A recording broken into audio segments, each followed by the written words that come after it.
말씀의 제목은 이와 같습니다. 다 함께 따라 읽으시겠습니다. 시작. 회개는 은혜의 시작입니다. 여러분 혹시 어릴 때 그런 경험 아마 다 있으실 겁니다. 아마도 확신합니다. 제가 있거든요. 예. 큰 잘못을 저질렀어요. 집에서. 어머니도 알고 아버지도 아시는 것 같아요. 그런데 어머니도 아무 말씀 안 하시고 퇴근하고 난 다음에 아버지도 아무 말씀 안 하시는 거예요. 잘못을 저질렀는데도 불구하고 좀 큰 소리라 듣거나 뭐 야단을 맞거나 그러면 좀 마음이 좀 편안할 텐데 침묵하시는 겁니다. 말씀은 없고 눈빛은 차가운 것 같고 공기는 싸늘하기까지 합니다. 얼마나 그 시간이 차라리 야단 맞고 끝나면 좋을 텐데 그 침묵의 시간이 얼마나 괴롭든지 모르겠습니다. 근데 어릴 땐 그렇게 괴롭다가 이제 부모가 되어서 아이를 키우다 보니까 아이가 잘못했음에도 불구하고 좀 침묵을 두는 이유를 알겠더라고요. 그 필요를 제가 또 알겠더라고요. 그것은 부모가 잘못한 아이에게 반응하지 않는, 그래 침묵을 지키는 이유는 아이가 스스로 자기의 잘못을 부모에게 알고 부모에게 용서를 구하기 위한 그 유예 기간이더라고요. 그러니까 그 침묵은 아이를 괴롭게 하기 위한 것이 아니라 사실은 아이를 더욱더 성장시키고 성숙하기 위한 또 부모의 어떤 사랑이랄까요? 인내라고 할까요? 그런 것이었습니다. 정말 필요한 것 같아요. 오늘 사실 사무엘하 이 말씀에서의 다윗이 이와 비슷한 경우입니다. 그는 약 1년 전에 큰 죄를 저질렀습니다. 음욕의 눈이 어두워서 부하의 아내인 밧세바를 강제로 취하였고요. 이 일이 들통날까봐 우리아를 죽게 만들었습니다. 굉장히 은밀했지만 치밀한 죄였어요. 속이고 빼앗았으며 죽였습니다. 하나님은 1년 동안, 근 1년 동안 또 이 죄에 대해서 침묵하셨어요. 참 희한하게도. 그런데 이 1년 동안 다윗의 왕으로서의 권위는 더 높아졌고요. 아이도 생겼습니다. 밧세바 사이에서. 그리고 나라는 별일 없이 평안했습니다. 그러니 잘못하고 죄를 지었음에도 불구하고 침묵하는 하나님에 대해서 다윗은 속으로 이렇게 생각할 수 있지 않았을까요? 1년이 지났는데도 별일 없네. 혹시 하나님이 그냥 넘어가시는 건 아닐까?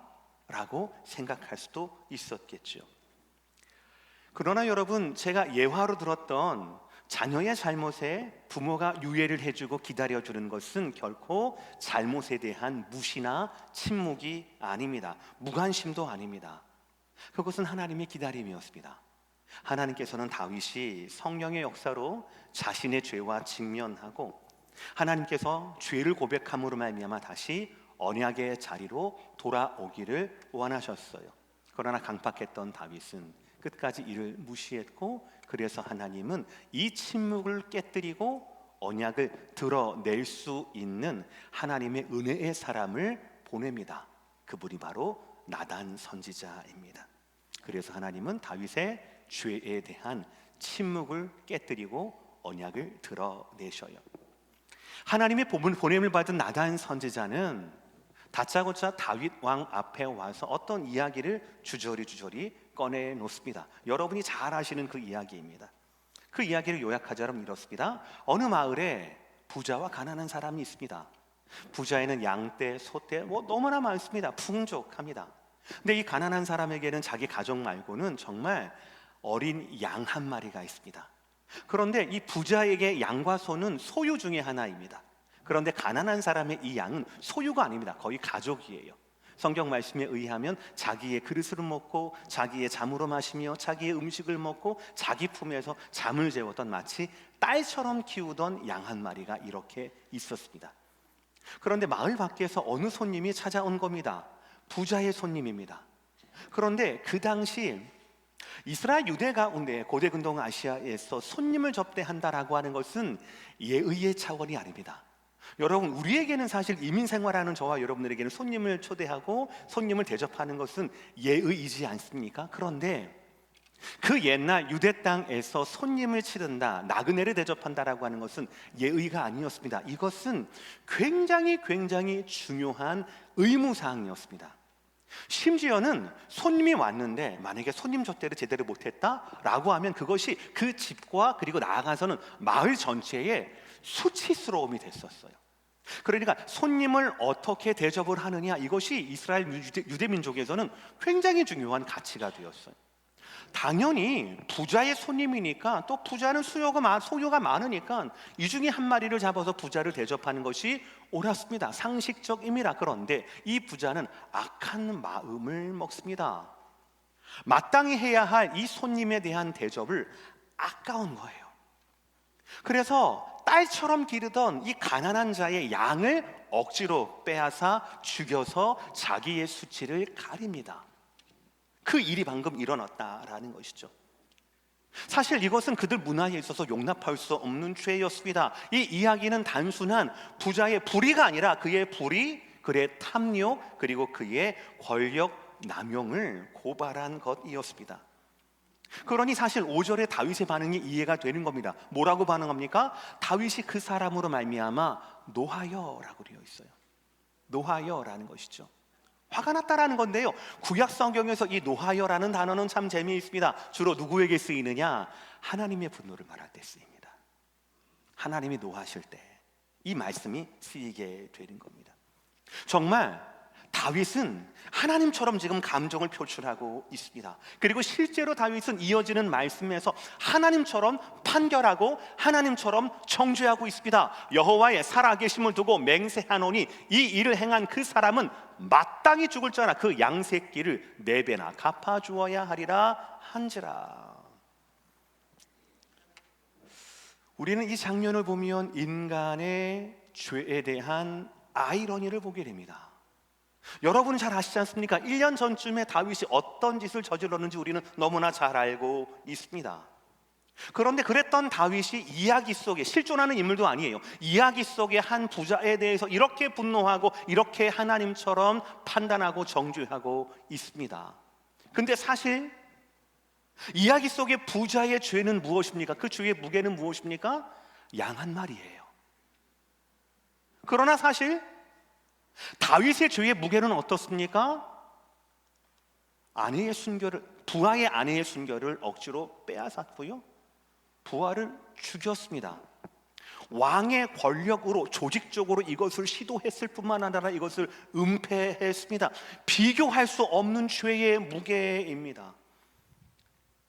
다윗은 자기의 죄에 대해서는 철저히 무감각하면서도, 그리고 그 스스로의 영성이 누구보다도 하나님과 지금 멀어져 있는 상태임에도 불구하고 지금 그는 이야기 속에 그 불의한 부자에 대해서 하나님처럼 분노하고 하나님처럼 심판을 행하고 있다라는 것이죠. 이것이 얼마나 아이러니한 그런 상황입니까? 그런데 여러분, 이 장면은 사실 다윗의 이야기만이 아닙니다. 이 장면은 사실 우리의 이야기입니다. 왜 그렇습니까? 우리도 겉으로는 일이 잘 풀리면, 문제가 없어 보이면 우리는 어떻게 생각합니까? 하나님 침묵하시면 그것이 나는 지금 하나님 앞에 잘 살고 있어 라고 여러분 혹시 해석하고 계시지 않습니까? 죄를 지었지만 죄가 드러나지 않는다라면 그 죄는 나에게 유익이 될 수 있지 않을까라고 여러분은 혹시 생각지 않으십니까?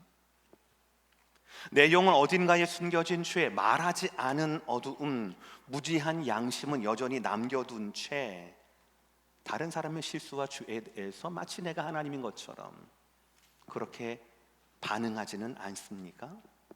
그러나 여러분을 제가 지금 막 여러분의 죄의 무게를 느끼시라고 말씀드리는 게 아닙니다. 오늘 말씀의 흐름은 전혀 그것이 아닙니다.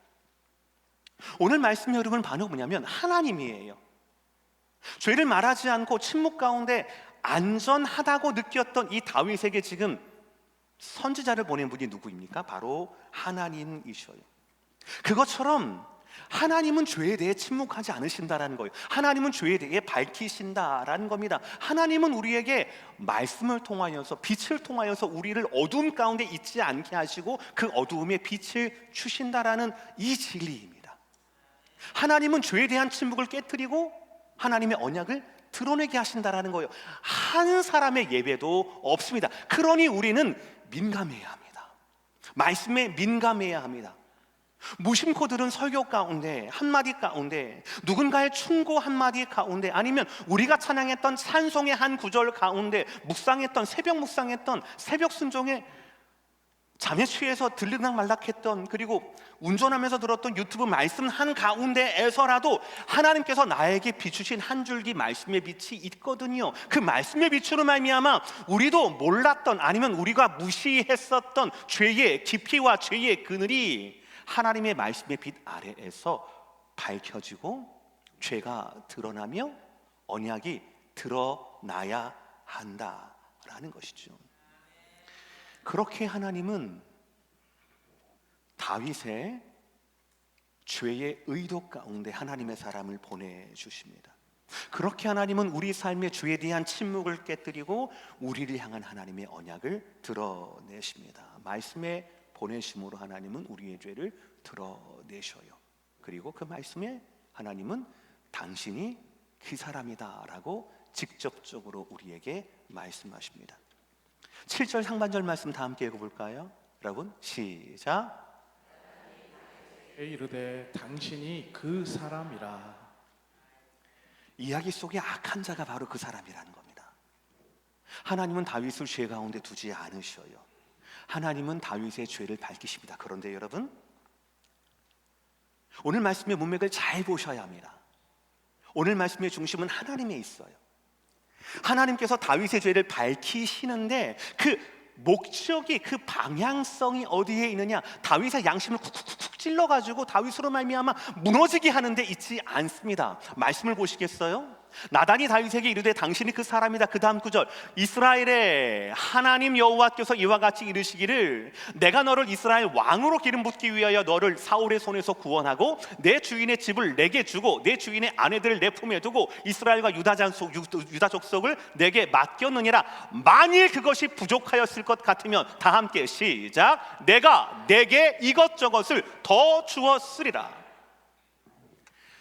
하나님께서 다윗의 죄를 드러내시는 그 장면, 하나님께서 이야기 속에 그 악한 자, 너도 분노했던 그 악한 자, 너도 정죄했던 그 악한 자가 바로 당신이다. 그 사람의 무게와 비교했을 정도로 큰 죄를 저지르지 않았느냐, 그 죄인이 바로 너다라고 말씀하셨을 때 다윗을 무너뜨리기 위하여서, 심판하기 위하여서 이 말씀을 하시는 것이 아니라 언약을 드러내기 위하여서 이 말씀을 하시는 거예요.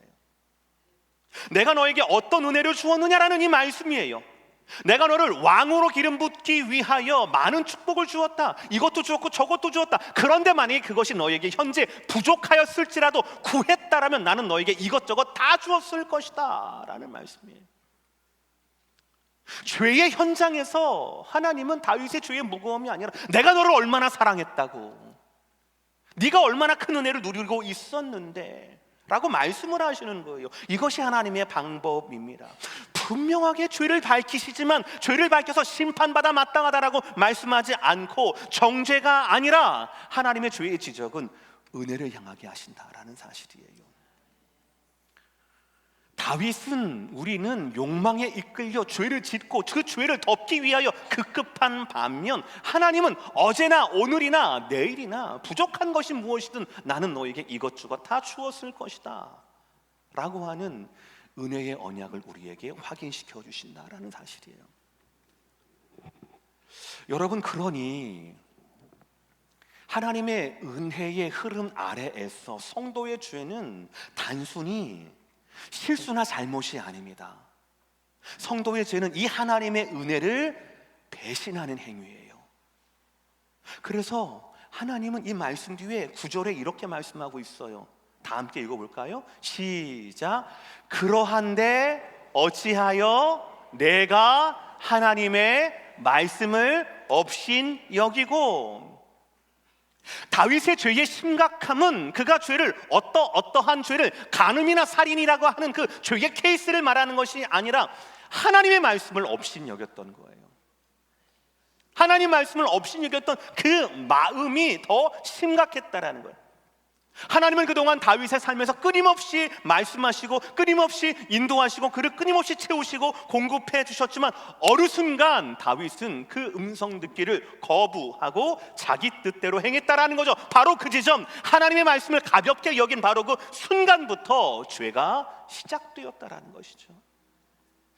그러니 성도에게 있어서 죄는 단순히 무엇을 했느냐의 문제가 아니라 하나님을 어떻게 대하느냐의 문제라고 할 수가 있어요. 그런 의미에서 본다라면 오늘 다윗의 죄의 무게와 하나님의 말씀과 하나님을 어떻게 대하느냐라고 하는 면에서 보자라면, 그런 기준으로 본다라면 저와 여러분의 죄성의 무게가 다르다, 나는 아니다라고 할 수 있을까요? 오늘 본문은 계속해서 죄를 드러내고 그 죄에는 반드시 대가가, 결과가 있다는 것을 밝혀주십니다. 그러나 감사하게도 다시 말씀드립니다. 세 번째 말씀드립니다. 오늘 말씀은 다윗의 죄가 아니라 하나님의 은혜의 무게를 두고 있습니다. 그래서 그 죄의 결과에서도, 그 심판의 자리에서도 하나님의 은혜의 여지가 있다는 것을 오늘 말씀은 가르쳐주고 계셔요.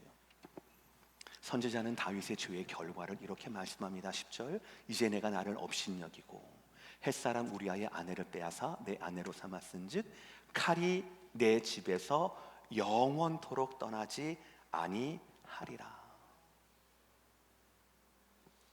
죄는 더 이상 개인적이고 감정적이며 본능적이고 충동적이며 심지어는 3000년 전 그 절대 군주였던 왕 정도면 그 정도 행할 수 있지라고 하는 그 당시의 상식을 벗어나게 됩니다.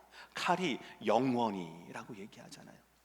더 이상 개인적인 죄가 아닙니다. 개인적인 도덕적 실패가 아닙니다. 왜냐하면 다윗의 실패는, 다윗의 죄는 개인의 유욕을 못 이기는 것이 아니라 하나님과 반대되는 것이었기 때문에 그렇습니다. 하나님이 세우신 하나님 나라의 공적 질서를 파괴하는 것이었기 때문에 그렇습니다.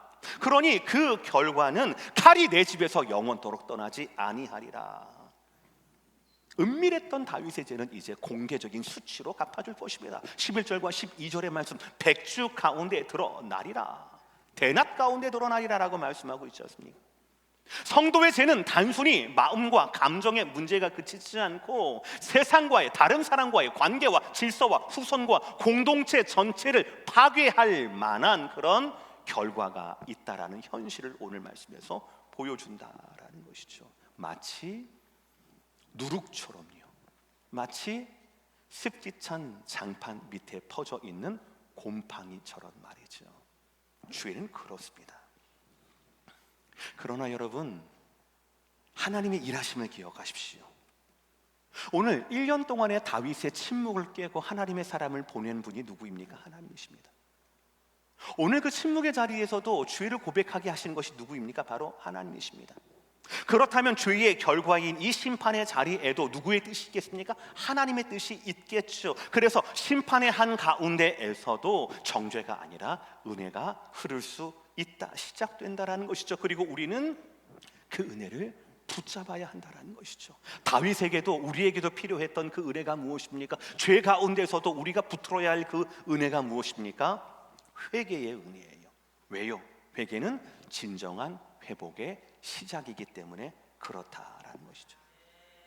이제 여러분, 이 심판에 대한 다윗의 반응을 보겠습니다. 우리 13절 첫 번째 상반절입니다. 시작. 다윗이 나단에게 이르되 내가 여호와께 죄를 범하였나라 하매. 이 고백은 짧지만 너무나 분명한 죄에 대한 고백입니다. 다윗은 자신의 행위를 부정하지 않았습니다. 아니, 왕이라면 이 정도 할 수 있는 걸 아닙니까? 이웃 왕은 더한 것도 하던데요. 내 잘못은 나에게 끝나지 왜 죄 없는 이런 것들을 이렇게 하는 겁니까? 옛날에 하나님께서 나에게 약속하셨던 그 다윗 언약과 정반대가 아닌 겁니까? 아니면 하나님 나로 말미암아 죄를 짓지 않게 하든가, 아니면 내가 죄를 짓고 난 다음에 바로바로 회개하든가, 애가 들어서고 애가 태어나고 난 다음에 그 왜 애를 가져간다라고 합니까? 하나님 이상한 거 아닙니까? 라고 말하지 않아요. 그런 말을 하지 않습니다. 자기가 죄인인 것을 고백합니다. 인정합니다.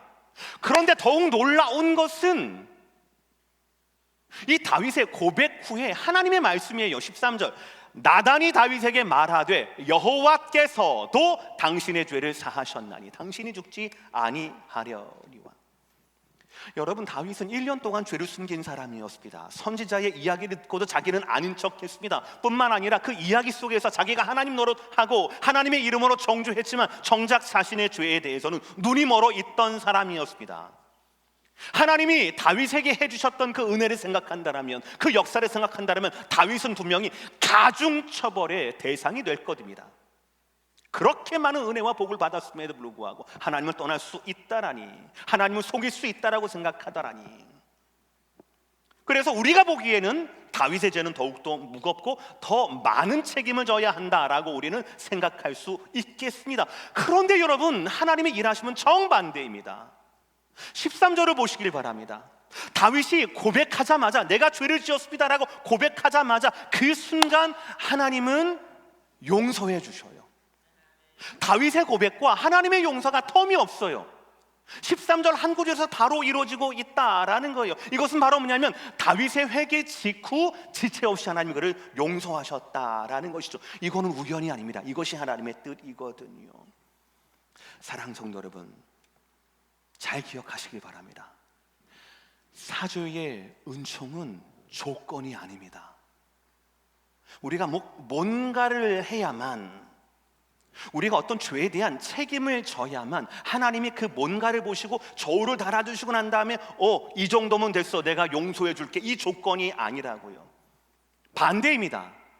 하나님의 은혜가 먼저 우리를 향해 오는 거예요. 하나님의 은혜가 우리로 말미암아 회개하게 하는 거예요. 다윗은 감추고 싶었지만 하나님의 선자들을 보내어 주셔서 다윗의 죄, 그 사람이 바로 너다라고 말씀하시지 않습니까?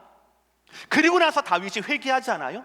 그랬더니 하나님께서 마치 용서를 준비해 두신 것처럼 다윗의 회개가 있고 난 후에 즉시 용서하지 않습니까? 이것이 하나님의 뜻이거든요. 이것이 죄를 지은 성도를 향한, 언약의 백성을 향한 하나님의 뜻이거든요.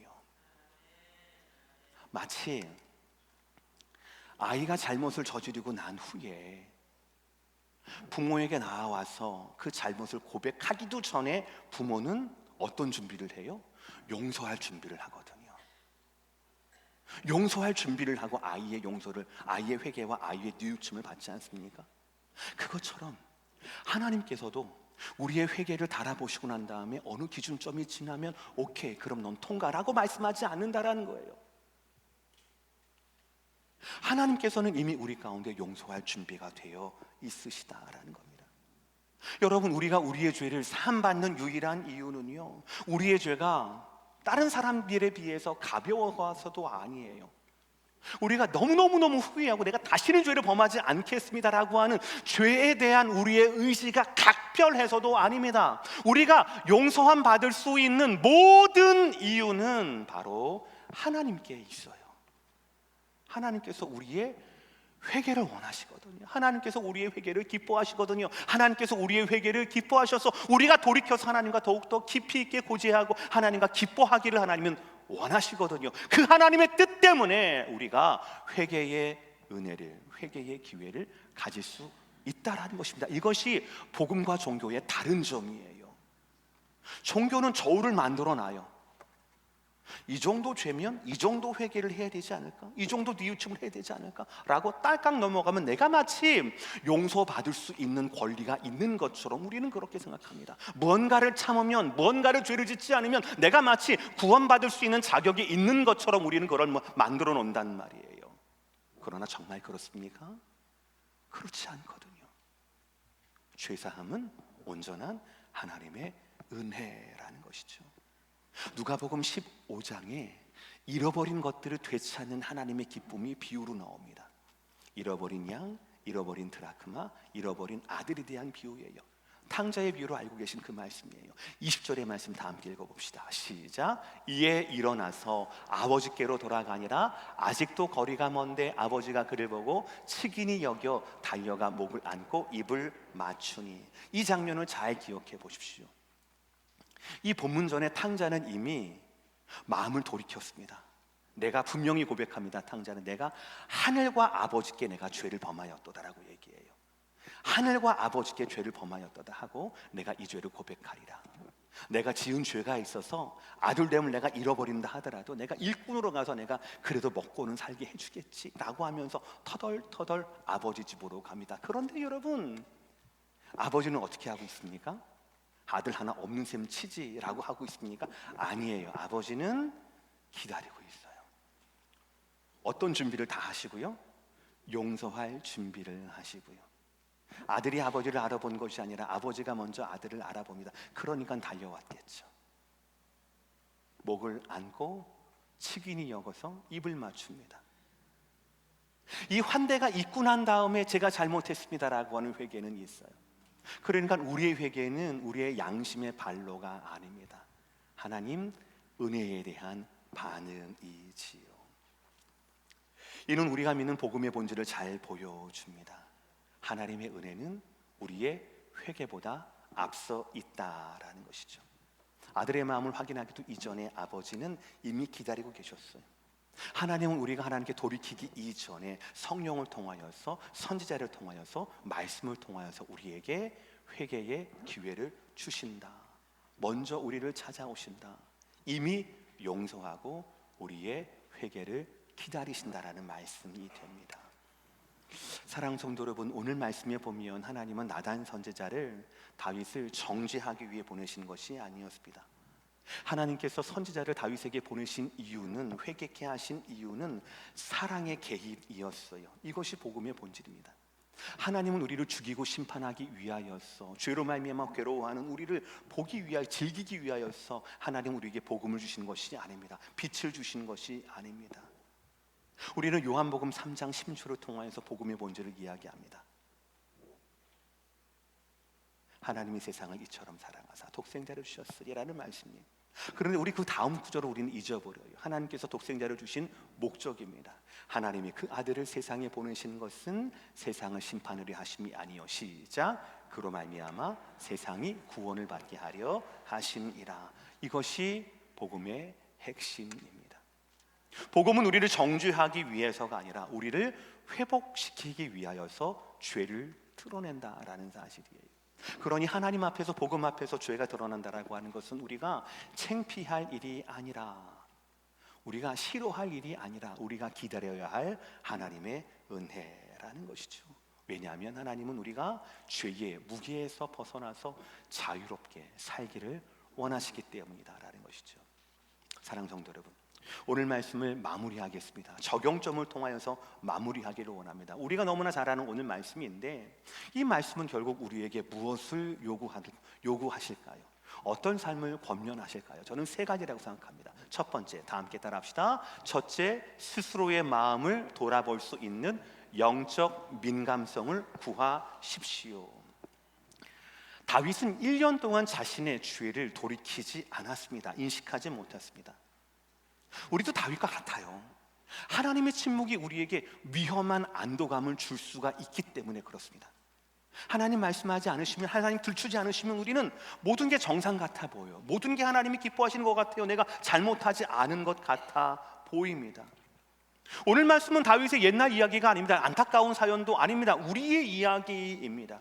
우리도 그러잖아요. 일이 잘 풀리면, 문제가 없어 보이면 죄가 있어도 하나님의 침묵하시는 것 같거든요. 넘어가시는 것 같거든요. 그러나 하나님의 침묵은 결코 무관심이 아닙니다. 오늘 말씀처럼 회개할 시간을 주시기 위한 하나님의 아버지로서의 기다리심이라는 것이죠. 참 신비하게도 다윗은 이렇게 하나님께서 죄를 드러내게 하고 난 후에 시편을 통하여 더 깊은 영성을, 하나님에 대한 사랑을 고백합니다. 같은 시편의 기록입니다. 시편 139편 시작. 하나님이여 나를 살피사 내 마음을 아시며 나를 시험하사 내 뜻을 아옵소서.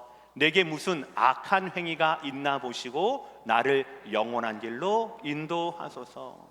하나님, 평안한 생활 가운데에서도 불구하고, 내 무지한, 내 무딘 양심에도 불구하고 하나님 나를 살펴주시고 나를 시험하여 주시고, 내게 혹시 어떤 악한 행위가 있나를 보시고, 맨 마지막 문장 결국 어떻게 해요? 나를 영원한 길로 인도하소서 라고 하는 것이 바로 다윗의 소원이었어요.